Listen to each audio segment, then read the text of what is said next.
Discuss करते हैं हम लोग क्लास 9 का CBSE structure of atom. Structure of atom में सबसे बेसिकली हम लोग देखते हैं इलेक्ट्रॉन्स, प्रोटॉन्स कैसे वर्क कर रहे हैं, कैसे एक ट्यूब में इलेक्ट्रॉन कैसे ट्रांसफर हो रहा है। मैंने हर बार यही चीज़ कहा है कि आप हर एक चीज़ को डीपली समझो और उसके वर्ड का मतलब समझ में आता है तो सब कुछ समझ में आता है। तो स्ट्रक्चर ऑफ एटम, एटम हमने डिस्कस कर लिया कि क्या होता है, एक बार दोबारा डिस्कस कर लेते हैं। एटम छोटे छोटे मॉलिक्यूल से बनता है ना, बहुत छोटे छोटे मॉलिक्यूल से बनता है, तभी तो एटम इतने सारे चार्जेस होते हैं। अच्छा, चार्जेस इनब्रेक कैसे होते हैं? जैसे मान लो आपके पास ये रॉड है, सपोज ये रॉड है, आपने कभी देखा होगा ट्यूब लाइट या शादियों में देखा होगा ट्यूब लाइट होती थी, साइड से वायर से कनेक्ट होता था जिससे बैटरी से क्या होता था, वो जलता था, है ना। तो ये जो ट्यूब है कुछ इस टाइप की ट्यूब है। ये ट्यूब जिस टाइप से आप देख रहे हो यहाँ पर दो चार्जेस है, ये एक एनोड प्लस पॉजिटिव चार्ज है, ये नेगेटिव चार्ज है।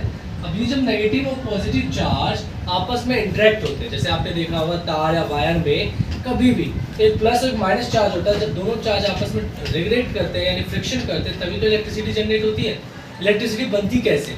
इसी चीज़ से तो बनती है। बट कैथोड रे में क्या है, यहाँ पर उसे कैथोड बोलते हैं, इसे एनोड बोलते हैं, जो दोनों इंटरफेस पे एक वैक्यूम पंप मतलब क्या है कि जैसे मान लो कभी गैस निकालने के लिए भी वैक्यूम ट्यूब की जरूरत होती है, जिससे कि ये बहुत तेजी से लाइट होता है। जो कि ये फ्लुओरेसेंट होता है, इसमें बैटरी लगी होती है, माइनस और ये प्लस बैटरी लगी होती है, जिससे कि इलेक्ट्रिसिटी इसमें पास होता है। जब पास होता है इलेक्ट्रिसिटी तो इसके जो चार्ज है वो बहुत तेजी से जलने लगते हैं। ठीक है, अब जैसे मान लो कि कैथोड क्या है, एनोड क्या है, तो कैथोड एक electron is connected to the battery. जब बैटरी से कनेक्ट होता है to is called is cathode. जब बैटरी से कनेक्ट होता है तो हम उसे कैथोड बोलते हैं। Learn the definition, very easy to write now. The electrode it is connected to the battery it is called is cathode. And next is while the connected to be a positive terminal is called anode। अगर वो positive terminal से जुड़ा हुआ है, साफ सी बात है, अगर सर ये पॉजिटिव टर्मिनल से जुड़ा है तो एनोड, अगर सर ये नेगेटिव टर्मिनल से जुड़ा है तो कैथोड। और यही ट्यूब जो इलेक्ट्रिसिटी यानी कि पावर जनरेट करती है, लाइट जनरेट करती है, तो बहुत सारे इलेक्ट्रॉन्स जो है वो पार्टिशंस घूमने लगते हैं, है ना। इसके बाद क्या है, the electrons were noticed and identified for a first. किसने फर्स्ट करा था? जे थॉमसन ने। वो भी कब? 1957 में।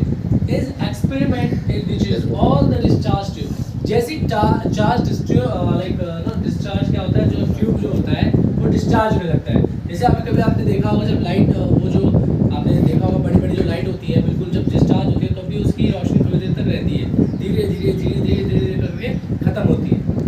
In the experiment in this like common the form of the tube is made up from the hard glasses। वो इतनी हार्ड ग्लास होती है, बहुत ज़्यादा हार्ड ग्लास होती है। वो हीट होने के बाद क्या होता है, हो सकता है अगर मान लो ग्लास बहुत ज़्यादा कमज़ोर हो, वीक हो तो ब्लास्ट भी हो सकता है। सो इसीलिए वो हार्ड ग्लास होती है। It is a like long cylinder tube scale and is like both of this and it is a fitted of two metal of electrodes. जब इलेक्ट्रोड जो होते हैं वो टू मेटल इलेक्ट्रोड होते हैं, वो इतनी तेज़ से चलते हैं। आपने देखा होगा इस टाइप से, इस टाइप का ट्यूब होता है, कभी वायर यहाँ से कनेक्ट होता है, तब जब ये ट्यूब जो होता है, अगर ये ट्यूब इतनी हार्ड होता है कि अगर ये इसे फ्लूएंट हो जाएगा यानी कि इलेक्ट्रॉन्स जाएंगे इसमें, तो ये ब्लास्ट नहीं होगा, काफ़ी ज़्यादा स्ट्रॉन्ग होता है। जब ये मान लो इलेक्ट्रिसिटी ट्रांसफर ना करो आप, तो ये बहुत देर के बाद ही लाइट है। कभी भी आपने लाइट को जलाने के बाद क्या होता है कि उसके बाद थोड़े टाइम के बाद देखते हो कि लाइट का जो रेशे है वो दिखाई देने लगते हैं। ठीक है, इस तरह से फिलामेंट के देखते हैं। फिर आगे भी हम लोग आगे और भी इलेक्ट्रोड देखेंगे जिसमें कैथोड के बारे में।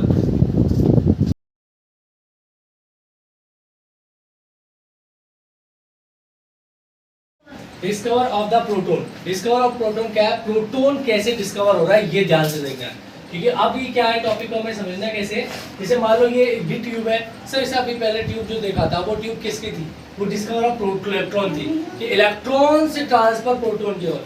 लेकिन जब ट्रांसपोर्ट आपका जो है प्रोटोन से इलेक्ट्रॉन की ओर होता है, तब जो चार्जेस होते हैं, देखो इलेक्ट्रॉन और कैथोड वही है, बट ये जो एनोड है, देखो आपको यहाँ दिख रहा होगा, यहाँ इंटरफेस कर रहा है। क्यों? इससे जो चार्ज होता है, हमारे जो आयरन गोल्डस्टीन थे, साइंटिस्ट थे, उन्होंने रिपीट किया थॉमसन के एक्सपेरिमेंट को। एक बार काम करते हैं, थॉमसन के एक्सपेरिमेंट में कुछ ना कुछ तो एरर होगा, इसे फटाफट निकाल देंगे और फाइंड कर लेंगे। So experiment by the modifying the discover tube. जो ट्यूब है हमारे पास, ये ट्यूब इतनी तेज फ्लोमेंट होता है कि हो सकता है ट्यूब ब्लास्ट कर जाए। आप बोलो सर वो ट्यूब तो बहुत ज़्यादा हार्ड ग्लासेस की है, बट कभी कभार क्या होता है इतनी ज़्यादा हीट हो जाती है, मान लो कुछ ट्यूब ऐसे भी होते हैं ना रोशनी नहीं फैलाती है। आपको पता है कि जो ट्यूब होता है, जो लाइट होता है, बल्ब जो होता है, वो रोशनी कैसे फैला पाती है? उसकी रोशनी इसलिए फैल पाती है क्योंकि जो इसके इलेक्ट्रॉन है या उसके अंदर, उस ट्यूब के अंदर एक गैस भरी जाती है, हाइड्रोजन गैस, हाइड्रोजन गैस में मिक्स होती है, आर्गन गैस। मिक्स होने की वजह से आर्गन गैस क्या होता है, फैलती है। इसीलिए आप जो लाइट लगी होती है वो दूर दूर तक रोशनी फैलाती है। जो शादी वगैरह में देखा होगा ऐसी टाइप की ट्यूब लगी रहती है, तो वो जो ट्यूब है उतनी तेज रोशनी क्यों दे पाती है? इसलिए दे पाती है क्योंकि उसके अंदर गैस भरी होती है। या आपने बड़े बड़े ट्यूब देखे होंगे, वो वाले कांच वाले, आपने कभी ऐसा ब्लास्ट ऐसे तोड़ा हो तो तुरंत आवाज आती है बूम करके ऐसे करके। ये जो आवाज आती है वो ट्यूब की आती है, क्योंकि ट्यूब में क्या भरी होती है, गैसेस भरी होती है, आर्गन की गैस, नाइट्रोजन की गैस। इसीलिए हाइड्रोजन गैस उसमें क्या होता है, क्लोज कर देता है, बंद कर देते हैं। गैस क्या करती थी, कहीं भी छोटा सा स्पेस हो ना, वो अपने आप वेरी कर जाएगा, कैच कर जाएगा, उसे बंद कर देगा, जिसकी वजह से जो डिस्चार्ज है, जो tube and this experiment, this perform of the experiment on this done by Thomas, it is a surprise to discover. ये तो बिल्कुल उनके लिए सरप्राइज था कि अचानक से ये चीज़ कैसे आ गई। अगर हम ट्यूब, अगर मान लो गैस, अगर उस बल्ब में गैस ना हो और आपने लाइट जला तो लाइट जलेगी, ऑफ कोर्स जलेगी, लेकिन उसकी जो रोशनी होगी, उसका जो मेजर मीटर होगा वो बहुत कम होगा। मतलब इतना जल रहा है तो शायद हो सकता है इतने एरिया तक रोशनी दे, यहाँ तक रोशनी नहीं देगा। और उसके अंदर अगर क्या भरते हैं हम लोग, गैस, तो ये क्या होगा, पूरे रूम में यानी पूरे एरिया में अपने या उस चीज़ को तब्दील कर देगा कि पूरी तरह से रोशनी फैल जाएगी। ठीक है, बस इतनी सी है। इसमें हाई वोल्टेज देते हैं, that is we have to like something looking around anode and some looking around this cathode, so there is a tube to be anode vacuum. तो एनोड बहुत तेजी से जलने लगता है, फ्लूएंट होने लगता है। इसीलिए आपने अभी चार्ज का जो ई इलेक्ट्रॉन होता है, इसका अपनी वैल्यू होती है minus into E 1.6 into 10 to the power minus 90. Is this a constant value we have to look around this circle? तो आपको ये लर्न करना है, it is a 1.6 into 10 to the power minus 90. तो आगे के लेक्चर में हम और भी समझेंगे कि कैसे कैसे चीज़ें होती हैं। बहुत छोटा टॉपिक था बट पेपर में आता है, discover of electron, discover of a proton, discover of like something that and this like Alan Boltzmann, who was the scientist, was developed by this one side and was developed by this one side. So that's clear.